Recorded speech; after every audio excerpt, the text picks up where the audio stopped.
നമസ്തേ. ശ്രേഷ്ഠയുടെ പുതിയ അധ്യായത്തിലേക്ക് സ്വാഗതം.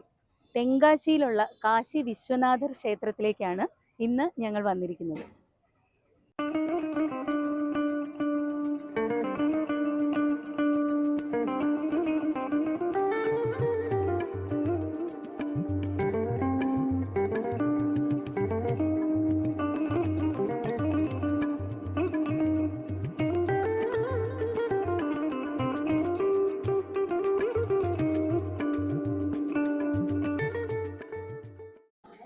തെങ്കാശി പട്ടണത്തിന്റെ ഒത്ത നടുവിലായിട്ടാണ് ഈ ക്ഷേത്രം സ്ഥിതി ചെയ്യുന്നത്.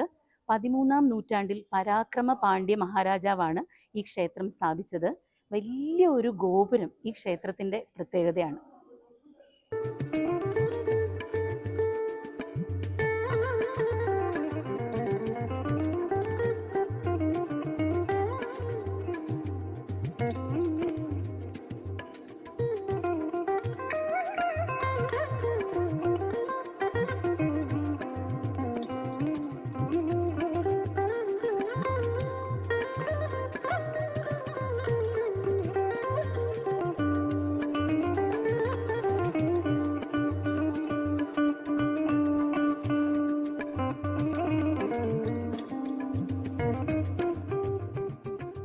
നോർത്ത് ഇന്ത്യയിലെ കാശി വിശ്വനാഥ ക്ഷേത്രത്തിന്റെ അതേ പ്രതിഷ്ഠയാണ് ഇവിടെയും.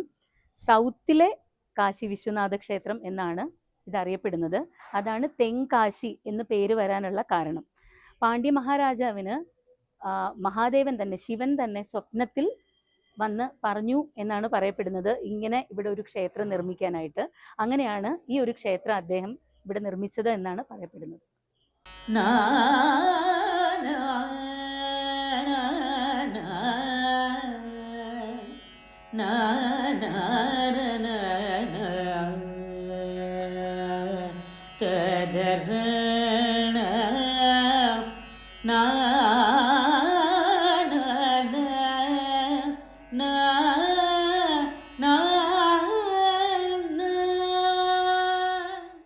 ശിവ ശിവ ശിവയ രാധാ, ശിവ ശിവ ശിവയ രാധാ, ശിവ ശിവ ശിവയ രാധാ, ഓ ശിവ ശിവ ശിവയ രാധാ, ഓ ശിവ ശിവ ശിവയ രാധാ, ഭയവാരൽ നനചുകോ രാധാ, ശിവ ശിവ ശിവ രാധാ, ഓരി ഭവ ഭയവാരൽ നനചുകോ രാധാ, ശിവ ശിവ ശിവ രാധാ.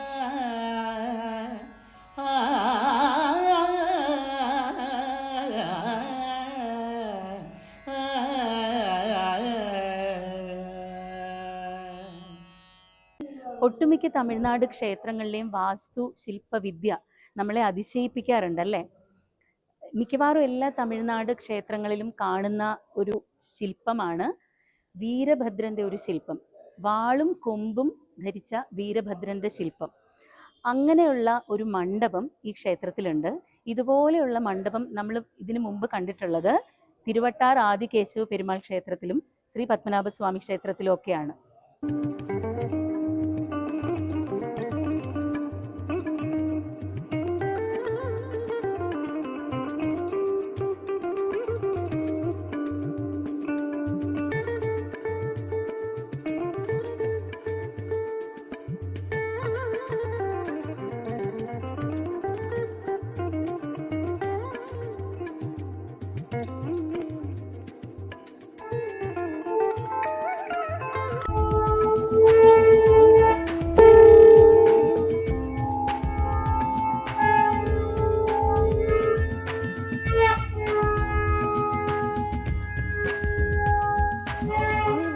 എല്ലാ ശിവക്ഷേത്രങ്ങളിലും കാണുന്ന പോലെ തന്നെ മുഖ്യ പ്രതിഷ്ഠയ്ക്ക് എതിർവശത്തായിട്ട് തന്നെ, അതായത് ശിവന്റെ പ്രതിഷ്ഠയ്ക്ക് എതിർവശത്തായിട്ട് നന്ദിയുടെ ഒരു സ്റ്റാച്യു ഉണ്ട്. ഒരുപാട് ക്ഷേത്രങ്ങളിൽ നമ്മൾ ചെറിയ സ്റ്റാച്യൂസ് കണ്ടിട്ടുണ്ട്. വലിയ സ്റ്റാച്യൂസ് നമ്മൾ ഇതിനു മുമ്പ് ശ്രേഷ്ഠ എപ്പിസോഡിൽ തന്നെ കണ്ടിട്ടുള്ളത് ഗംഗൈകൊണ്ട ചോളപുരത്തും തഞ്ചാവൂർ ബൃഹദേശ്വര ക്ഷേത്രത്തിലുമാണല്ലേ, അതേപോലെ തന്നെ വലിയൊരു നന്ദിയുടെ സ്റ്റാച്ചു ഇവിടെയുണ്ട്. ഈ ഒരു മണ്ഡപത്തിനുള്ളിലാണ്.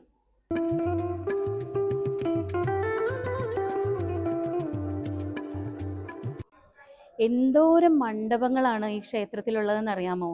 ഓരോ ഉപക്ഷേത്രത്തിന് മുന്നിലായിട്ടും ഇതുപോലുള്ള വലിയ വലിയ മണ്ഡപങ്ങളുണ്ട്.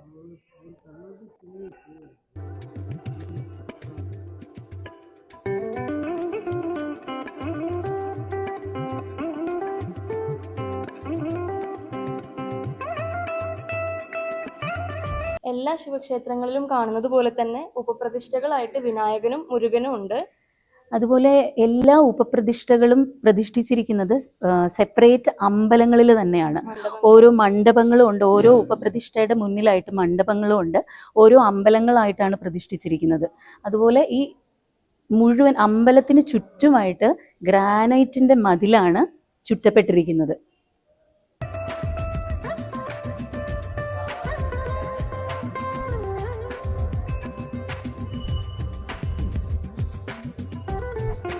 ഇത് ഇപ്പം ഞാൻ നിൽക്കുന്നത് മുരുകൻ്റെ ഉപക്ഷേത്രത്തിന് മുന്നിലാണ്. ഈ ഉപക്ഷേത്രം തന്നെ കണ്ടോ, ഇത്രയും നല്ല ഒരു മണ്ഡപത്തിൻ്റെ ഉള്ളിലാണ് സ്ഥിതി ചെയ്യുന്നത്.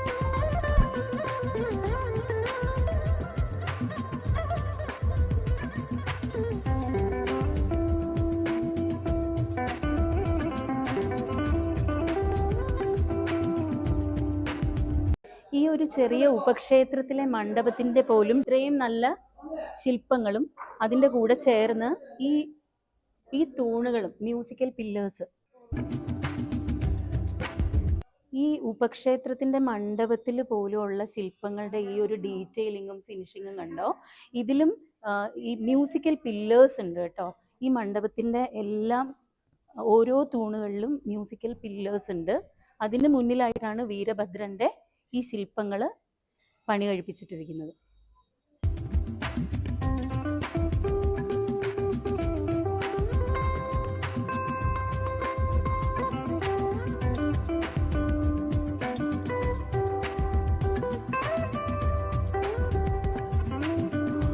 ഇതും ഒരു ഉപക്ഷേത്രമാണ്, പാർവതി ദേവിയുടെ ഉപക്ഷേത്രം. നമുക്കറിയാം എല്ലാ ശിവക്ഷേത്രങ്ങളിലും പാർവതി ദേവിയുടെ ഒരു ഉപക്ഷേത്രം ഉണ്ടാവും.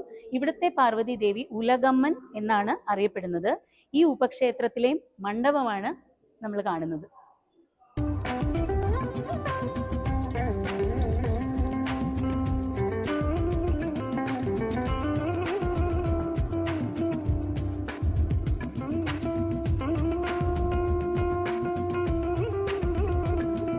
പതിമൂന്നാം നൂറ്റാണ്ടിലാണ് ഈ ക്ഷേത്രം സ്ഥാപിതമായതെന്ന് ഞാൻ പറഞ്ഞല്ലോ.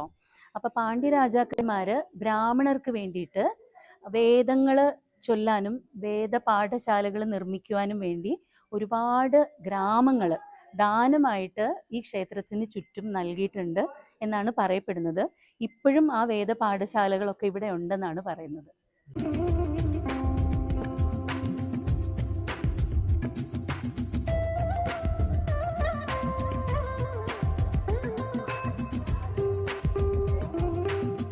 റിനോവേഷൻ നടക്കുകയാണെന്ന് തോന്നുന്നു, അതാണ് ഈ തൂണുകളെല്ലാം.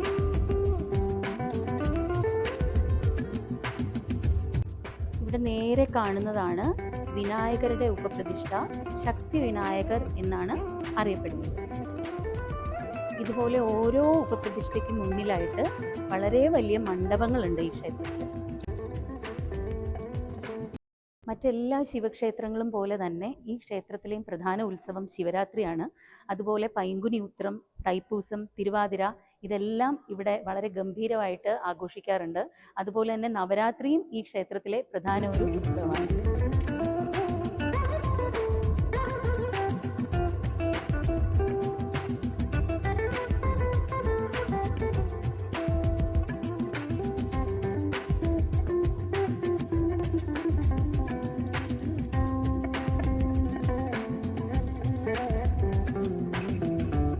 സാധാരണ എല്ലാ ക്ഷേത്രങ്ങളിലെയും പോലെ തന്നെ നവഗ്രഹ പ്രതിഷ്ഠ ഈ ക്ഷേത്രത്തിലുണ്ട്.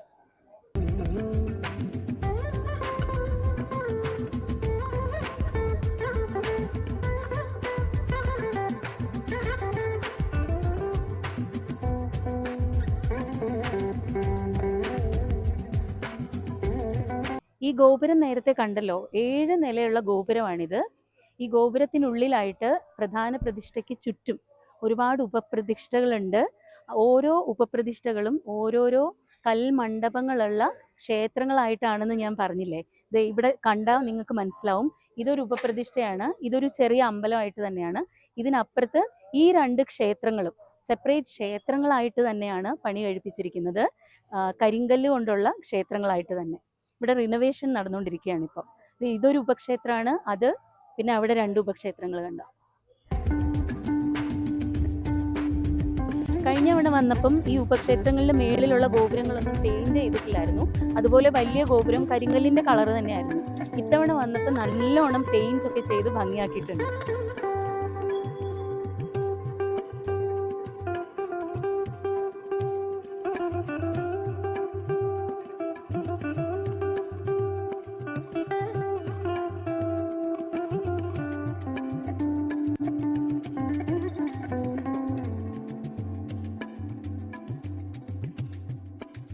ചോള, പാണ്ഡ്യ, പല്ലവ രാജാക്കന്മാർ പണി കഴിപ്പിച്ച ഒരുപാട് പുരാതന ക്ഷേത്രങ്ങൾ നമ്മൾ ശ്രേഷ്ഠയിലൂടെ പരിചയപ്പെട്ടുകൊണ്ടിരിക്കുകയാണല്ലേ.